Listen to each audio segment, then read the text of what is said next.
Hey everybody, it's Rob from Flailthroughs. This is Gundam Battle Operation 2, and this is the best round I've gotten so far with my new Psycho Doga.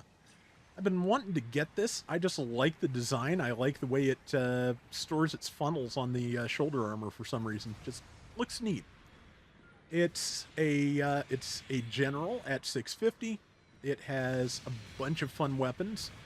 It's basically it's basically the Beltorchika's children version of the Jagd Doga, and so its capabilities are kind of similar. It has both grenades and missiles in its shield. The missiles are instant stun. The grenades are build stun and probably higher damage, honestly. Managed to get away from my counterpart there on the enemy team, though actually not the only one. I believe there's a couple of Psycho Dogas on the enemy team. At least two from the look of things right now. Its side funnel attack is fairly strong. They hit all at once and then come back.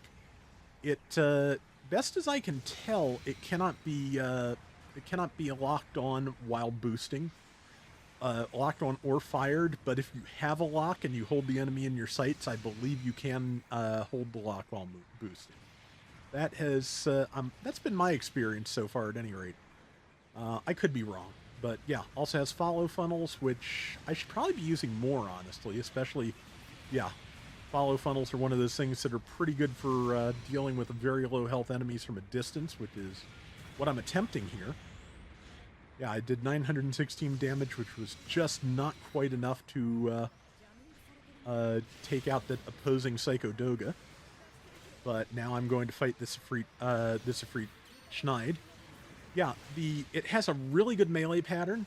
I keep forgetting it also has the beam axe, which, the axe melee pattern I have always liked anyway. But, yeah, just using the follow funnels because it seemed like the best way to get the kill in before I got killed, and was.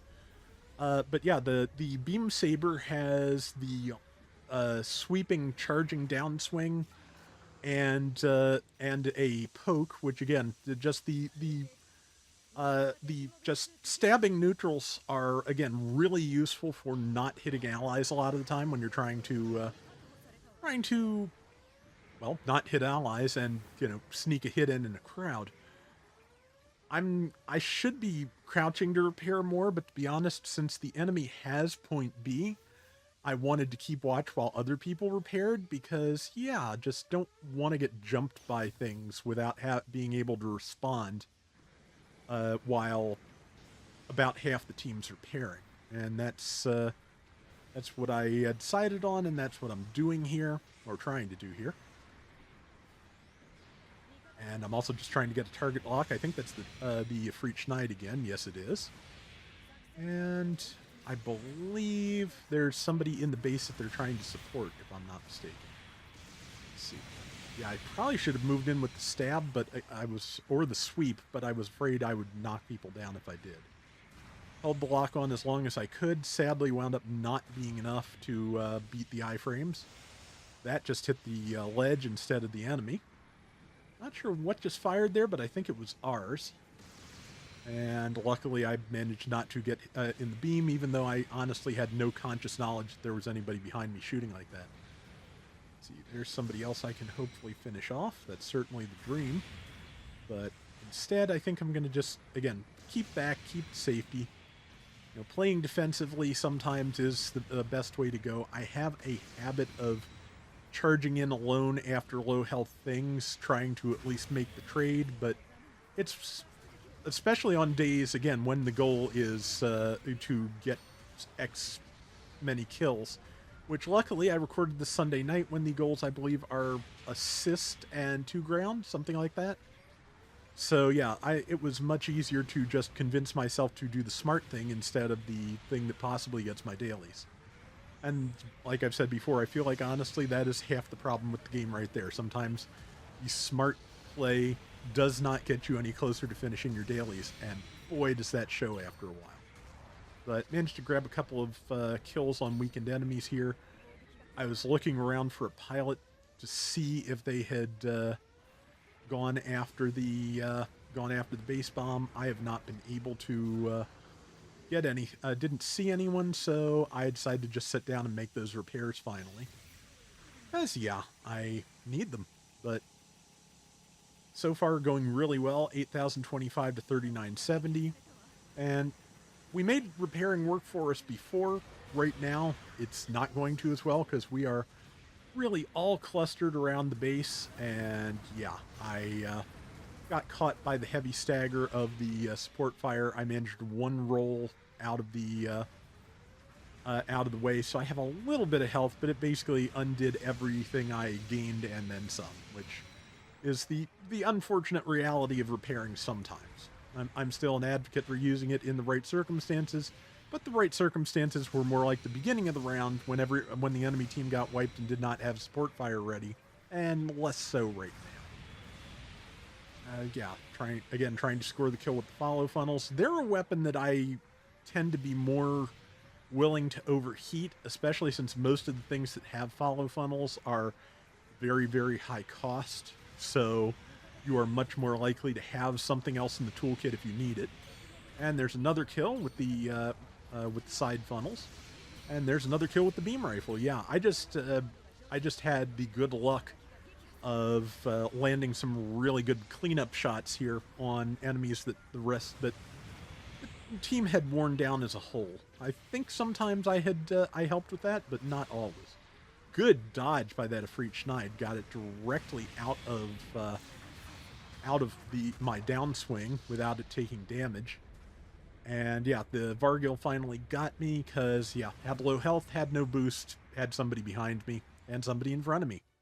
That's pretty much, you're going to die at that point, so. But I think that's only my, second death for the round, so I'm fine with that. There's only a minute left, and it wasn't my first death. Regardless, very few deaths by the last minute of the round. That is a great thing, and I'll take it. Side funnels went out a little bit too late. I do not mind missing, not getting the kill here after all the good I've been able to do. Oh, good. I thought that was an ally behind me, but it was the enemy Vargil. I'm still going to take quite a beating here, but I'm just as glad to have knocked down two enemies instead of knocking down an ally like I thought I had. And managed to downswing into a beam axe. Managed to not knock down my ally. Vargil tagged me again, but we are maintaining our lead with 20-some seconds to go, so odds are very good I have done everything I can do for this round. But I'm definitely happy with my performance. I've had some really bad rounds with the Psycho Doga before this one, but just, I think remembering to keep with the team really did help me out here, because, yeah,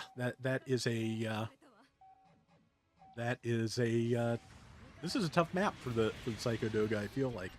Though, probably just for me and the Psycho Doga, because as you can see, the enemy team's Dogas did not seem particularly impeded.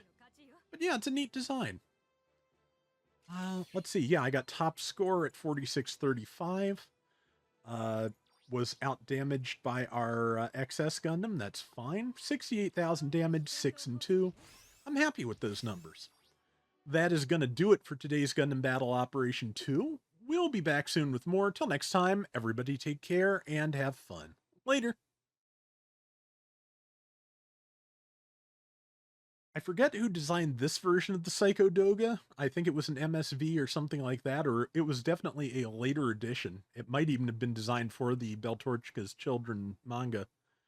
But there is art out there for the original version of the Psycho Doga by Mamoru Nagano when he was the chief mechanical designer for Char's Counterattack, which, just like being chief a mecha designer for Zeta Gundam and Double Zeta, didn't last very long. Yeah, I believe his Psycho Doga had a couple of, goofy looking antennae that looked like antlers on a mono-eyed head. The sketch is out there, and it's really kind of weird looking. I like it.